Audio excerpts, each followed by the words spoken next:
নজর রাখবো পরবর্তী সংবাদে। পশ্চিমবঙ্গের দিকে নজর রাখবো, যেখানে কলকাতাতে নতুন পুলিশ কমিশনার হিসেবে দায়িত্ব নিলেন মনোজ বার্মা। প্রাক্তন সিপি বিনীত গোয়েলের থেকে দায়িত্ব বুঝে নিলেন তিনি। দেখাচ্ছে সেই ছবি।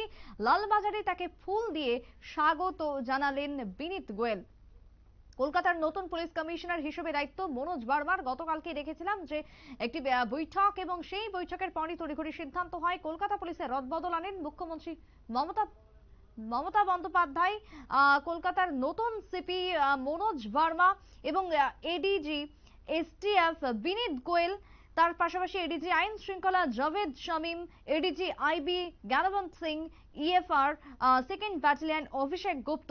এই যে গতকালকের তালিকা প্রকাশ করা হয়েছিল, সেই জায়গাতে দাঁড়িয়ে আজকে নতুন ভাবে কমিশনারের দায়িত্ব বুঝে নিলেন, দায়িত্বভার গ্রহণ করলেন মনোজ ভার্মা। লালবাজারে তাকে ফুল দিয়ে স্বাগত জানালেন বিনীত গোয়েল। দেখালাম সেই ছবি। এখনকার মতো সংবাদ এখানেই শেষ করব। পরবর্তী নিউজ আপডেটের জন্য চোখ রাখবেন শুধুমাত্র নিউজ ভ্যানগাড়ির পর্দায়। নমস্কার।